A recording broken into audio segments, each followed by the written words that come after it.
Meu nome é Aline Daly, sou jornalista e produtora. Adoro viajar e descobrir novas histórias. Meu nome é Fábio, sou fotógrafo e jornalista. Faço escalada, canoagem e todo tipo de esporte outdoor. Meu nome é Rodrigo, sou fotógrafo e biólogo. A natureza é a minha vida. Somos uma equipe de TV viajando pelo Brasil em busca das imagens mais incríveis. Nosso objetivo é chegar aos pontos mais especiais do Brasil.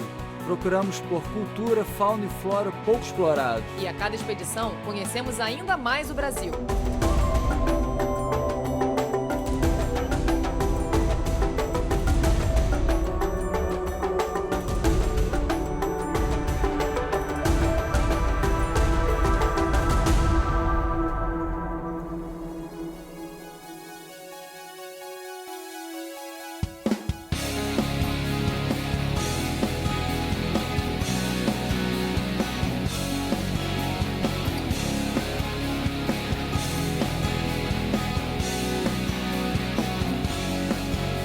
Nessas expedições, nós vamos até o litoral do estado do Paraná para conhecer o Parque Saint-Hilaire-Lang, que fica a 100 quilômetros de Curitiba.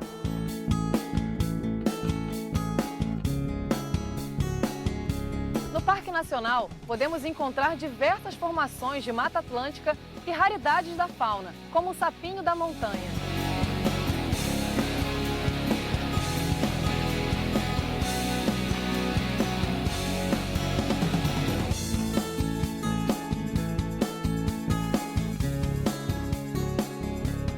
O Parque Nacional Saint-Hilaire-Lang abrange 25 mil hectares e se encontra em cotas de altitude que variam dos 10 metros até os 1.500 metros sobre o nível do mar, na altura daquelas montanhas.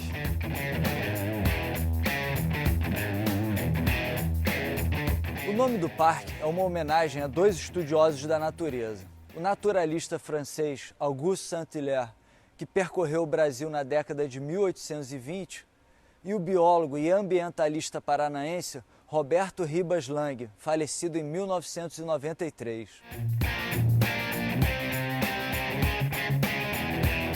O parque engloba 4 municípios. O município de Matinhos, que é a sede do Parque Nacional, Guaratuba, Morretes e Paranaguá.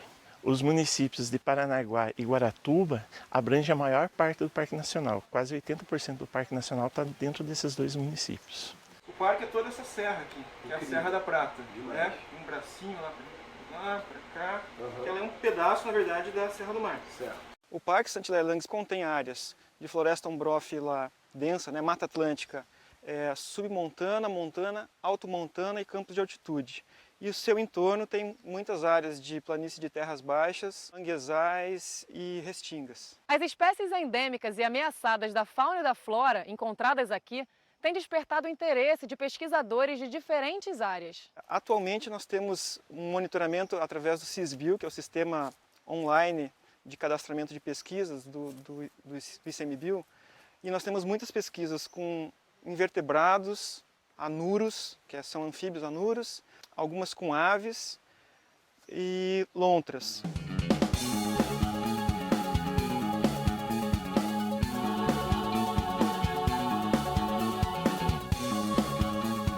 A gente chegou agora aqui na trilha da Cachoeira da Quintilha, que é uma trilha que vai dar no rio Brejatuba, são mais ou menos uns 15 minutinhos de caminhada.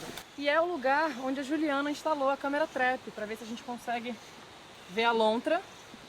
E a gente vai procurar também vestígios da lontra. Então vamos lá, o caminho aqui é bem escorregadio, tá tudo bem molhado. A gente vai ter que andar um pouquinho por dentro do rio, numas pedras. Vamos embora, espero que a gente consiga encontrar vestígios e imagens da lontra também. A gente percorre o trecho de rio, né? Usualmente 1.500 metros dentro do Parque Nacional Saint-Hilaire-Lang, e nesse percurso a gente procura por fezes, tocas, pegadas e pela própria lontra, né? Mas devido ao fato dela ser um animal solitário e de hábitos muito discretos no ambiente, dificilmente nós conseguimos vê-la. Por isso, estudar as pegadas, as fezes e as tocas. As fezes vão nos dar uma informação extremamente valiosa, que é do que ela se alimenta. Nós vamos poder entender a ecologia alimentar da lontra no ambiente em que ela vive. Mais informações sobre a população. A Serra da Prata é um dos últimos refúgios naturais dessa região e está inserida num dos maiores contínuos de Mata Atlântica do país, conhecido como Mosaico Lagamar, área de núcleo da Reserva da Biosfera da Mata Atlântica. A gente acabou de encontrar uma amostra fecal de lontra.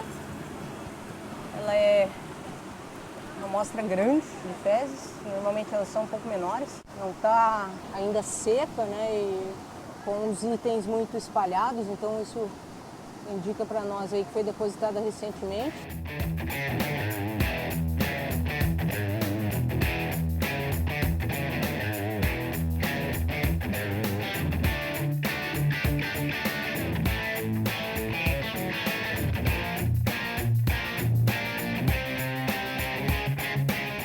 A gente vai descer o rio e vai até a toca. Essa toca é uma toca bastante frequentada pelas lontras, né? Em outras ocasiões, nós chegamos a encontrar 14 amostras fecais dentro dessa mesma toca. Então, isso nos indicou que era um bom lugar para colocar a câmera trap.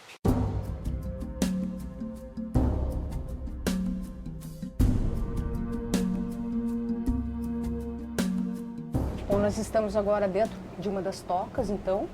Essa é a maior toca do rio Brejatuba. Ela é bastante frequentada pelas lontras. E foi nessa toca que a gente instalou a câmera trap, né, ou armadilha fotográfica. Agora o que a gente vai fazer é retirar a câmera, retirar o cartão de memória dela e ver se algum animal foi filmado durante o tempo de permanência da câmera na toca. Foi retirado o SD card, que é onde que fica armazenada toda a informação.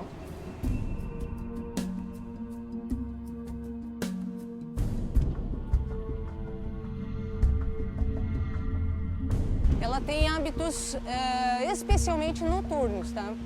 Tem 1,5 m de comprimento e pesa cerca de 6 kg. Elas habitam um ambiente sempre ligado à água, podem ser lagos, podem ser represas, açudes para captação de água, né? Ou represas de usinas hidrelétricas, rios com corredeiras como esses de serra, ou rios mais calmos, meândricos, né, da planície, mais caudalosos da planície, como aqui nessa região o rio mais importante que a gente tem é o rio Guaraguaçu. O Saint-Hilaire-Lange foi criado em 2001 com o objetivo de proteger os ecossistemas da Mata Atlântica e assegurar a manutenção dos recursos hídricos. A riqueza hídrica da Serra da Prata é fundamental para toda essa região. Além da importância de conservar a biodiversidade do local, o parque se destaca pela proteção dos mananciais de abastecimento. O Saint-Hilaire-Lange fornece água pura para grande parte da população do litoral paranaense.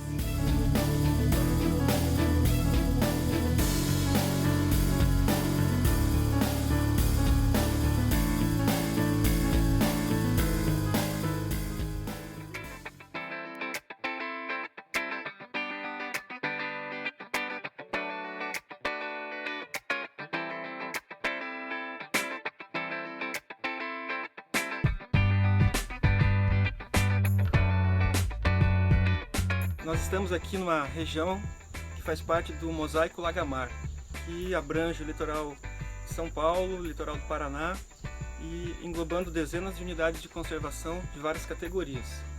Aqui nós estamos próximo ao Parque Saint-Hilaire-Lange, no entorno, que está dentro da APA estadual de Guaratuba, protegendo vários ecossistemas aqui, né? Nós temos aqui manguezal, floresta umbrófila densa das terras baixas, né?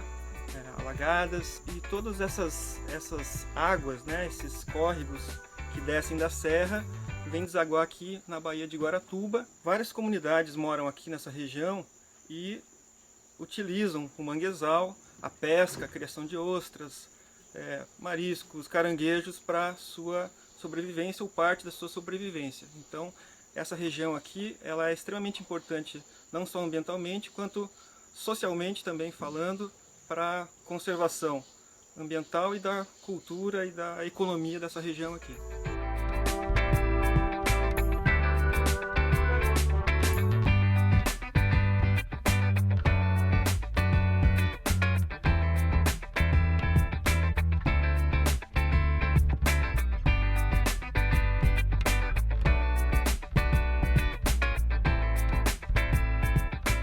No entorno do parque existem comunidades rurais, entre elas Paraty e Cabaraquara. As colônias basicamente surgiram com o processo de ocupação do litoral do estado do Paraná, como uma estratégia, na verdade, de tentar proteger o território na época do processo de colonização do país como um todo. A comunidade do Paraty é uma região historicamente importante, porque ela foi um dos principais pontos de ligação entre Paranaguá e Guaratuba, que fazia divisa com Santa Catarina na época, entre os anos de 1917 a 1929.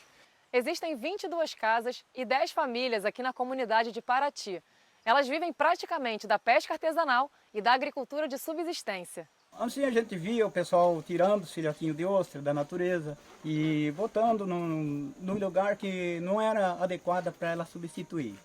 Aí eu com a minha mulher e minha filha pegamos uma corda, compramos uma corda grande, pegamos as garrafas descartáveis assim, cortava tudo em pedacinhos e botava ela no fundo da água. Quando grudava os filhotinhos, a gente trazia e botava no berçário. Após aquele trabalho, o pessoal vieram de Brasília e começaram a dizer para nós, essa substituição é muito importante para a comunidade ter uma renda de família. Aí eu disse, eu tenho interesse de fazer esse trabalho, porque é importante para mim e substitui a natureza também. Enquanto a gente tem a preservação do filhote de ostra, a gente tem atitude para melhoria para outras pessoas. Para mim, aqui onde eu moro, é a melhor fonte de renda, é o meu cultivo de ostra. As famílias que vivem no Paraty, elas têm um contexto social interessante em virtude desse isolamento que elas têm dessas áreas mais urbanas. Elas mantêm uma relação mais próxima e de trabalho mais artesanal, né, com a pesca e com o cultivo, do que outras comunidades mantêm. Isso é interessante do ponto de vista da conservação dessas áreas naturais protegidas, né? Que torna-se mais interessante você ter populações que têm relações um pouco mais harmoniosas com esses ambientes naturais do que populações que não mantêm nenhum tipo de relação de respeito com essas áreas. Então, por isso é importante, do ponto de vista sociocultural, a preservação desses espaços e a garantia da manutenção da forma de vida dessas pessoas, né? Esse trabalho de ostra aqui, a gente tira ela da lanterna, que é a peça que foi conversada. Depois é trazido na água doce, é lavada as cracas, tudo, bacucu, todinho. Desse ponto aqui é o ponto que a gente já está vendendo ela. Se não tiver autorização desse porte aqui, a gente não pode vender. E essa aqui, ó, já é a carne dela beneficiada para levar para fora. Isso aqui vai para exportação. Olha! Isso aqui vai para longe, isso aqui o cara vai levar para Londrina e de Londrina ele vai levar lá para Nova York. Criei todos meus 8 filhos com o meu cultivo de ostra. Ô, seu Alfredo, queria te perguntar outra coisa também. Eu fiquei sabendo que essa filha tem uma coleção de pérola. Ela sempre acha assim, igual quando a gente tira assim, ó, as ostras abertas, ela crua, sempre acha a pérola da ostra. Olha, que pequenininha. Muito escura, não parece, né?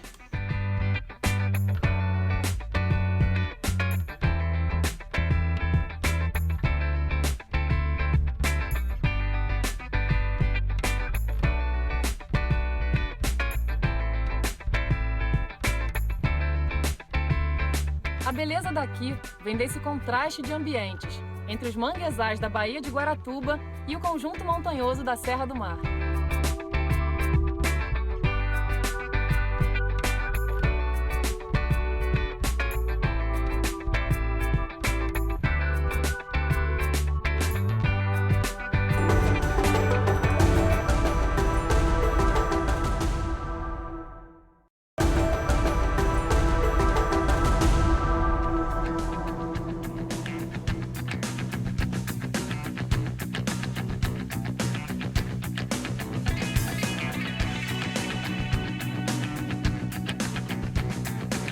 Estamos no Parque Nacional Saint-Hilaire-Langue, na Serra do Mar Paranaense.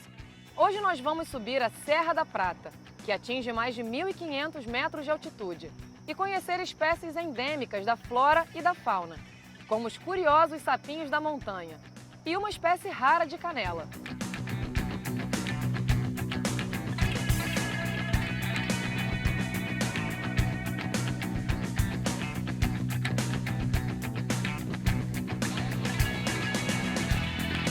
Agora vamos fazer uma caminhada de 6,5 km para conhecer a parte alta do parque, na montanha chamada Torre da Prata. A vegetação que predomina aqui é a floresta ombrófila densa, que contribui para o equilíbrio climático da região. É essa floresta que garante a qualidade dos mananciais.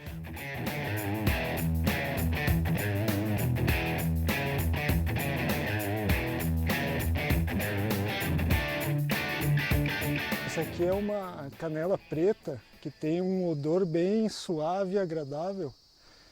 E foi essa árvore mais explorada aqui na Serra do Mar por conta da madeira, que é tida como uma substituta da embuia. Então, quando a gente encontra uma árvore desse porte, com esse tronco retilíneo, a gente sabe que essa aqui é uma área que nunca foi explorada. E a gente só encontra isso hoje em dia em locais preservados, né, como aqui dentro do parque. É um cheirinho agradável, suave, mas agradável.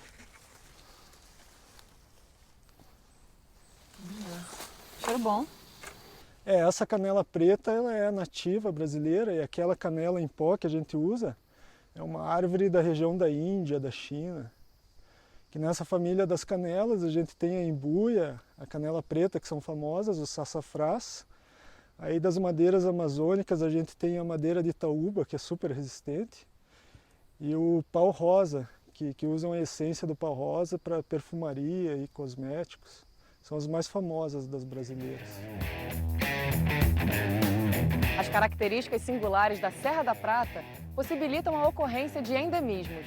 Essas características singulares envolvem determinado grau de isolamento, variações de altitude, de latitude, de vegetação, entre outros.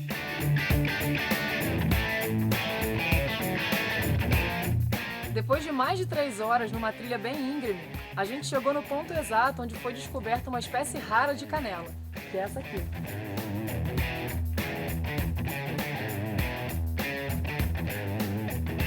Qual é a importância de você subir na árvore para coletar? A gente precisa, para ter uma identificação correta da espécie, a gente precisa de uma amostra das folhas com flores ou frutos.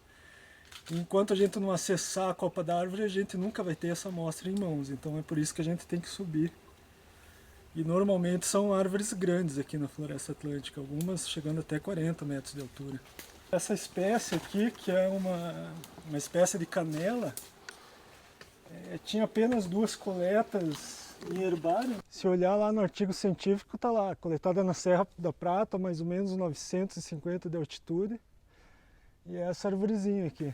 Aqui no parque, considerando que pega desde floresta bem baixa até no alto da montanha, deve ter mais de 30 espécies de canela. E isso é bastante coisa. Então essa aqui é uma amostra da espécie nova que a gente encontrou aqui na Serra da Prata. O nome dela é Ocotea marumbiensis, em homenagem ao Pico do Marumbi. E o interessante dessa espécie aqui de árvore é que ela é bastante rara. Só tem nessa altitude aqui por volta dos 900 metros, em Serra do Mar, no estado do Paraná e de Santa Catarina.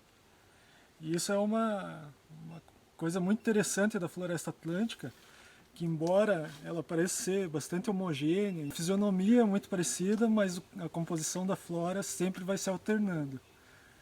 E esse aqui foi um grande achado, uma espécie rara mesmo, que só nesses lugares de difícil acesso que a gente consegue encontrar coisas que ainda não foram descritas pela ciência.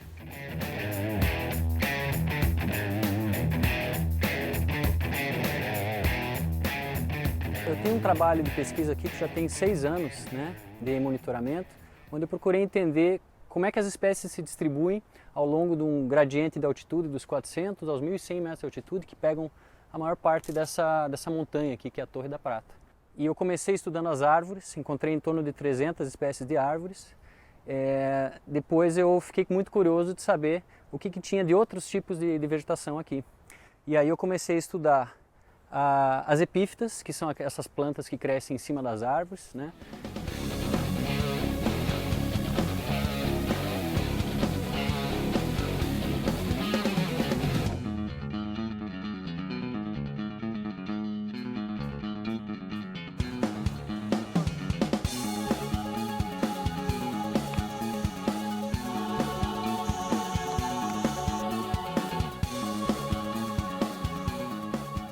Foi produtiva hoje a coleta, Cristo?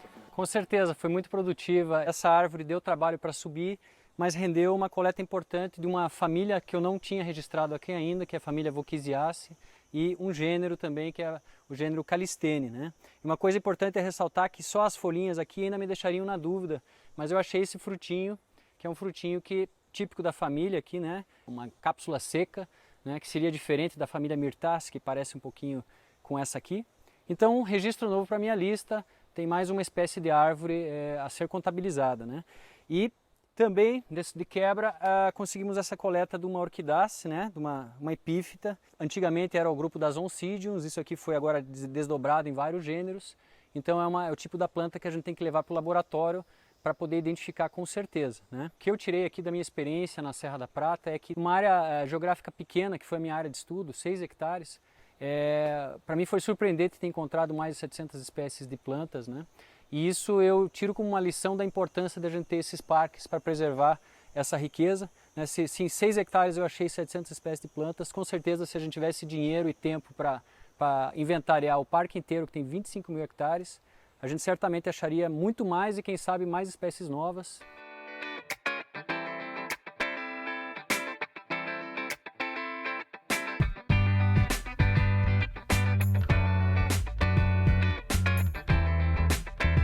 Aqui do alto dessa montanha vive uma variedade de pequenos habitantes. Esses sapinhos estão entre os menores animais terrestres com coluna vertebral do mundo. Esses sapinhos, assim, eles são incríveis, né? Uma das coisas mais notáveis é o tamanho, né? Eles são muito diminutos. Em média, assim, entre a fêmea um pouquinho maior, o macho um pouquinho melhor, mas é uns 10 milímetros, né? O que dá mais ou menos o tamanho da minha unha, assim, né? A forma da gente reconhecer onde que eles estão é através do som. Então a gente tenta gravar, chegar o mais próximo possível dele e depois tenta encontrar ele.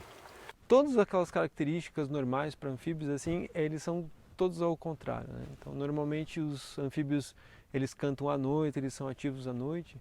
Os braquicéfalos, eles são ativos durante o dia. Outra coisa interessante é que normalmente os anfíbios têm girino, né? Que é uma fase, o desenvolvimento é indireto, né? Esses sapinhos não têm, eles nascem prontos já.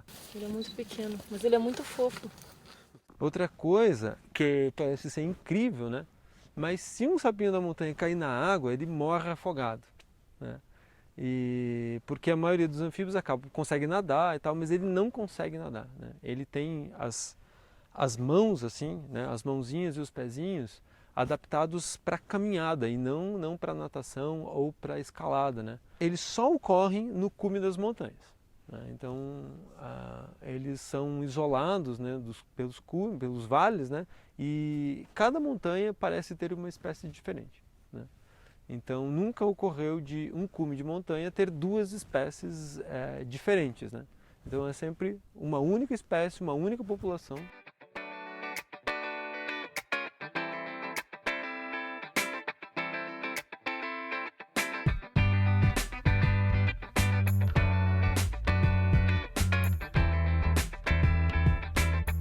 Saint-Hilaire-Lang completa 15 anos em 2016 e foi um privilégio fazer parte da primeira equipe de TV a documentar esse lugar tão rico em biodiversidade.